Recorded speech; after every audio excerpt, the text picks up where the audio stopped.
स्वागत है आपका टुडे करंट अफेयर्स में। शुरू करते हैं आज का प्रश्न।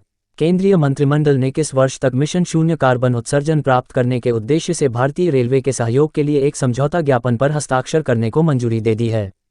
ए 2030, B 2035, C 2040, D 2045। Answer A 2030। Explanation. 5 जनवरी 2024 को केंद्रीय मंत्रिमंडल ने भारत और United State agency for international development USAID Bharat के बीच एक समझौता ज्ञापन पर हस्ताक्षर करने को मंजूरी दे दी है। ये समझौता ज्ञापन 2030 तक मिशन शून्य कार्बन उत्सर्जन प्राप्त करने के उद्देश्य से भारतीय रेलवे के सहयोग के लिए है। इससे भारतीय रेलवे आयातित ईंधन जैसे डीजल, कोयला आदि पर निर्भरता कम कर सकेगा। किस आईआईटी के शोधकर्ताओं ने कैंसर रोधी दवा कैम्प्टोथेसिन का उत्पादन बढ़ाने के लिए नाथापोडाइट्स निमोनियाना की पादप कोशिकाओं को संशोधित किया है? A IIT Mandi, B IIT Madras, C IIT Kanpur, D दोनों ए और बी। आंसर डी दोनों ए और बी। एक्सप्लेनेशन। आईआईटी मद्रास और आईआईटी मंडी के शोधकर्ताओं ने कैंसर रोधी दवा कैम्प्टोथेसिन का उत्पादन बढ़ाने के लिए एक पौधे की कोशिकाओं को संशोधित किया। कैंसर रोधी दवा कैम्प्टोथेसिन सीपीटी नाथापोडाइट्स निमोनियाना नामक लुप्तप्राय पौधे से बनाई जाती है। 1 टन सीपीटी का उत्पादन करने के लिए लगभग 1000 टन पौधे सामग्री की आवश्यकता होती है।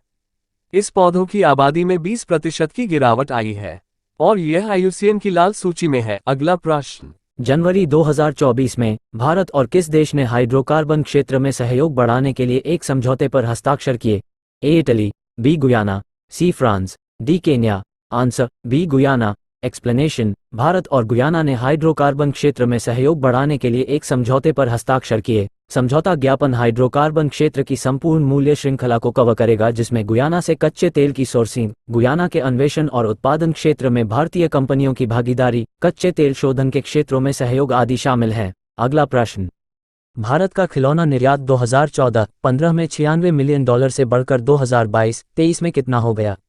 ए 126 million dollar, B 426 million dollar, C 326 million dollar, D 226 million dollar. Answer 326 million dollar. Explanation. Bharat का खिलौना निर्यात 2014-15 में $96 मिलियन से बढ़कर 2022-23 में $326 मिलियन हो गया। इसी अवधि में खिलौनों का आयात 52% घटकर $332 मिलियन से $159 मिलियन हो गया। भारत में बने खिलौनों की सफलता की कहानी पर एक केस स्टडी के अनुसार आयात शुल्क में वृद्धि और गुणवत्ता नियंत्रण जैसे उपायों के कारण खिलौनों के निर्यात में वृद्धि हुई और आयात में गिरावट आई। 2028 तक खिलौना निर्यात बढ़कर $3 बिलियन होने की संभावना है। अगला प्रश्न। भारत और किस देश ने अपने 147 साल के इतिहास में अब तक का सबसे छोटा टेस्ट खेला है, जो 107 ओवर 642 गेंद में समाप्त हो गया? A West Indies, B Australia, C England, D दक्षिण अफ्रीका। आंसर डी दक्षिण अफ्रीका। एक्सप्लेनेशन। भारत और दक्षिण अफ्रीका के बीच केपटाउन में खेला गया दूसरा टेस्ट मैच 107 ओवर 642 गेंद में खत्म हो गया, जो इतिहास का अब तक का सबसे छोटा टेस्ट मैच बन गया। भारत ने न्यूलैंड्स टेस्ट 7 विकेट से जीतकर श्रृंखला 1-1 से बराबर कर ली, लेकिन इस प्रक्रिया में उन्होंने अपना ही रिकॉर्ड तोड़ दिया, जो पहले 2021 में इंग्लैंड के खिलाफ 842 गेंदों का था।